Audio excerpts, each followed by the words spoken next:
Olá pessoal, bem-vindos ao Boas Opções. Estou gravando esse vídeo aqui pelo seguinte: é, como está o mercado? Tá assim, tá assado, a gente olha aqui, Ibovespa, isso, aquilo. Tá bom. O único índice que existe na bolsa é o Ibovespa? É só ele que nós temos que olhar? Não. O Ibovespa é o índice principal da bolsa brasileira, mas não é nem de longe o único. Existem vários outros. Né? Tanto que nas nossas análises semanais, quando a gente bota os índices setoriais, nós analisamos também índices específicos setoriais para avaliar como está aquele setor específico em relação à sua saúde, comparativamente, inclusive, com o índice Bovespa, nós fazemos essa análise. É muito importante ter essa ideia de que o Ibovespa é importante, claro, sem dúvida, mas não é a única coisa que vocês têm que olhar. Tá? Se vocês têm a intenção de serem efetivamente investidores no mercado, pessoas que operam no mercado e não um mero simplesmente compra e vende aqui e ali e conta com a sorte, que eu não recomendo, vocês têm que partir para coisas mais profissionais, né? Não dá para ser só aquele coisinho que você aprendeu no cursinho de fim de semana com qualquer um manezinho qualquer que te ensina. Aqui é o setupzinho aqui, ó, esse setup aqui, você compra aqui, vende aqui, bota o stop aqui, ponto. E aí? Você acha que você vai muito longe com isso? Eu sugiro que você repense a sua trajetória. Tá? De qualquer forma, tem aqui nesses livros uma parte desse conhecimento, ele vai fracionado em muitos desses livros. Se você quiser ir adquirindo livros para ajudar o canal e também aprofundar o seu conhecimento de mercado, esses aqui são um começo. Não são, obviamente, os únicos livros do mercado que existem, mas esses aqui são direcionados especificamente para pessoa física, que a maior parte dos livros parece ser direcionado para gestor. O cara escreve o livro para um gestor. A maior parte deles já não precisa muito de livros. Bom, então vamos lá. Vamos dar uma olhadinha aqui, ó, nesses índices. Aqui, deixa eu tirar meus livros ali de cima, que eles estão atrapalhando um pouquinho. Aqui vocês vão perceber que existem outros setores do mercado, outros índices no mercado. Tá? Por exemplo, tem o BDRX, está aqui em cima. Que índice é esse? Esse é o índice de BDRs, essas BDRs que todo mundo conhece por aí, que em geral são vinculadas a empresas estrangeiras que lançam títulos no Brasil. É como se elas estivessem negociando as suas ações no Brasil. Não são propriamente as ações, são títulos que dão direito, tá? Tem uma série de coisas jurídicas aí. Mas basicamente é como se você estivesse negociando Facebook, Apple, tal. No Brasil, a ação. Só que elas estão lançadas lá nos Estados Unidos, como as ações da Petrobras estão lá nos Estados Unidos, Petrobras, Vale e tal, mas não é propriamente a ação, é outro, lá chama ADR. Tá? Então tem outras coisas. E aí vocês vão perceber que de todos esses aqui, ó, tem o IMOB, índice de fundos imobiliários, tem um segundo índice de fundos imobiliários, o IDIV, que é de ações, reúne as ações pagadoras de dividendos, tem a opção deles aqui, e outros, esses aqui são só alguns, tá? Não tem só esses também, tem outros.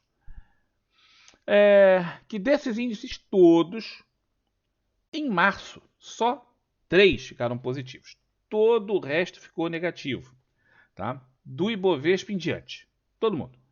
Tá? E os que ficaram positivos foram justamente os de ações estrangeiras, tá? 2,99% de alta, o índice de elétricas, que ficou com 1,87%, e o índice de utility, são aquelas empresas prestadoras de serviços, geralmente no setor de saneamento, água, essas coisas, que tiveram altas. Altas bem modestas, para falar a verdade. Para um mês inteiro, são altas relativamente modestas, mas ficaram positivas. Estão aqui destacadinhas em amarelo.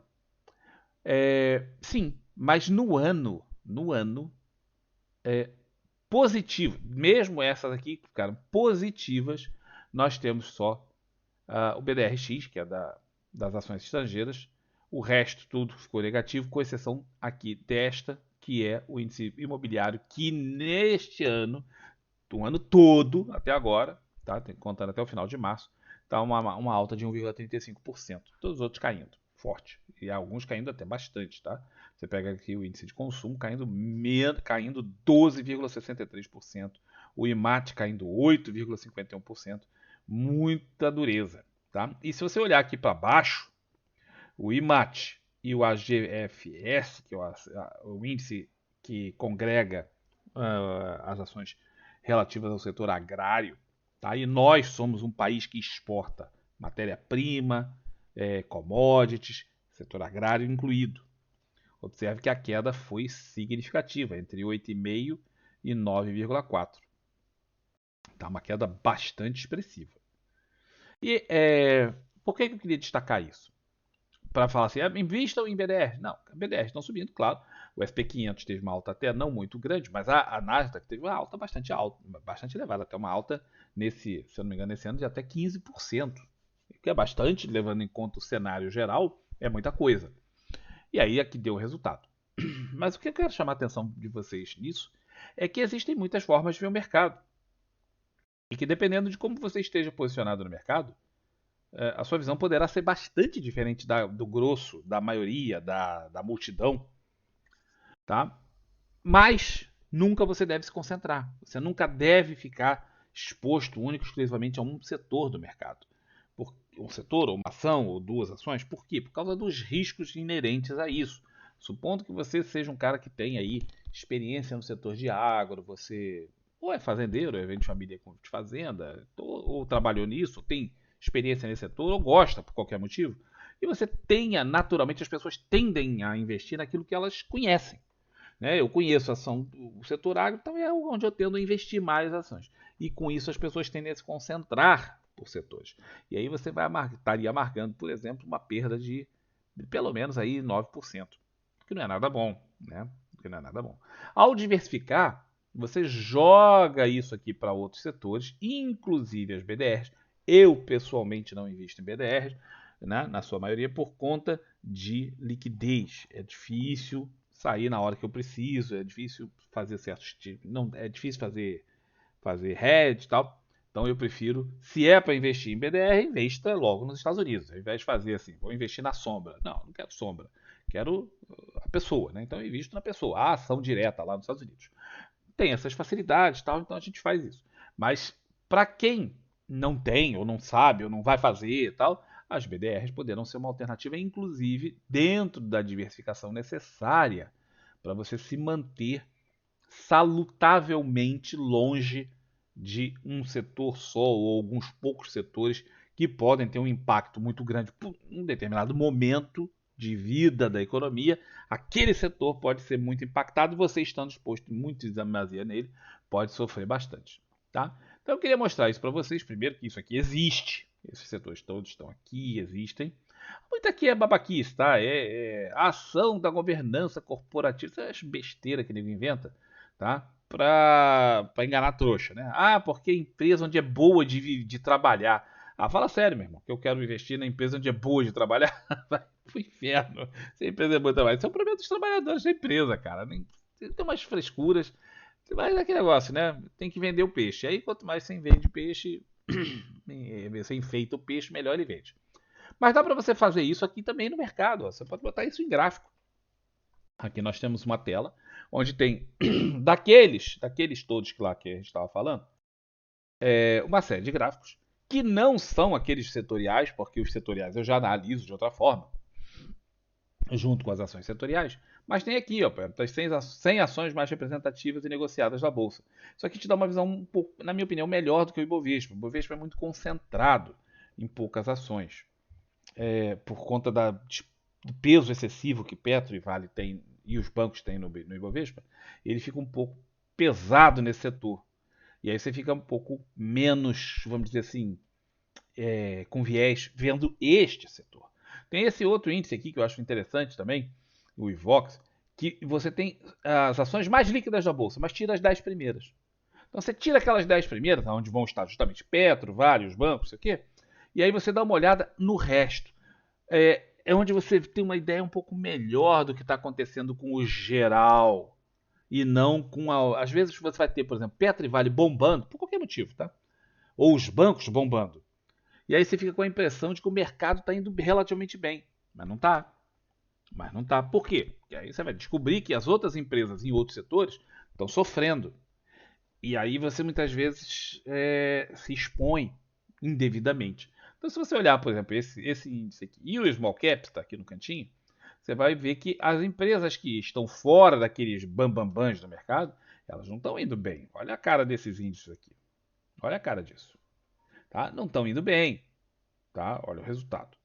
Tá? Você observa que até que eles têm uma semelhança muito grande entre esses dois gráficos. Mas não são das mesmas empresas. Tá? Você olha o agronegócio, olha, em termos de ações, né? Isso tudo aqui está no semanal, tá? Observa o que está acontecendo. Não tá um troço feliz. Tá? Essa aqui, ó, ele pega esse índice aqui, MLCX, ele pega as mid e large caps. São aquelas empresas as maiores e as de médio tamanho. É quase como se fosse um misto entre o Ibovespa e o small caps. Ele pega ali mais ou menos um meio disso. Olha como não está legal.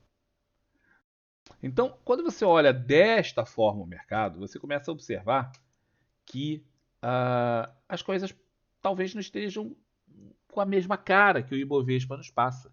Se eu botar aqui o Ibovespa, só o Ibovespa, não vou botar o Ibovespa, porque vai aparecer um gráfico aqui. Deixa eu botar isso aqui. Vamos botar aqui o Ibovespa, replicar o gráfico, replicar. Cadê? Imagem. Não. Pera um minuto. Pronto. Aqui tem o Ibovespa. Aí você olha o Ibovespa, tá? Aí você fala assim, poxa, ele está fazendo aquela movimentação, está até bastante parecida com esses aqui. Mas você vê o BDR está muito diferente. E às vezes podia ser que o Ibovespa não tivesse uma configuração assim tão pesada, tivesse até dando um repique melhor, mais bonito e tal, e esses outros índices não estivessem. E aí você fica com uma visão, poxa, o Ibovespa está indo razoavelmente bem. E você olha os outros e vai falar assim, não está indo assim tão bem. Então é importante essa visão diferenciada. Diferenciada. Tá?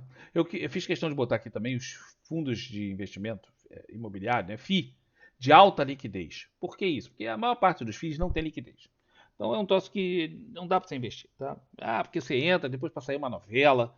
Tá? Mas eu saio com facilidade. Pô, você sai com 100 cotas, 500 cotas, isso é pouquinho. Tá? Você tem que pensar num player maior. Né? E aí, quando você entra para sair, você paga um spread grande. Mas olha aqui isso. Também não está bem. Porque isso é uma alternativa, né? Em termos de mercado, o que você vai investir? Isso é uma alternativa. E também não está indo bem. Tá? O que está indo aqui, ó, legalzinho? Índice de dividendos. Está indo menos mal. Menos mal. Então, olhando isso aqui, você consegue ter uma ideia e falar, poxa, eu tenho outras alternativas. Aí você vai atrás da composição desses índices. Tem isso no site da B3. Você vai ver o que compõe o índice. E aí, baseado nisso, você pode ter ali alternativas de investimento. Às vezes, empresas que não estão no seu radar vão entrar. Então, acho que vale a pena mostrar isso aqui para vocês terem uma noção um pouquinho melhor das coisas. E vocês conhecerem esses índices aqui, ó, muita gente não conhece. Muita gente nunca ouviu falar nesses índices. E não tem a menor ideia nem que existe. E aí o cara, você não sabe que existe, né? Como é que você vai estudar isso? Valeu? Espero que esse vídeo seja útil para vocês de alguma forma. Um grande abraço e até um próximo vídeo. Tchau, tchau.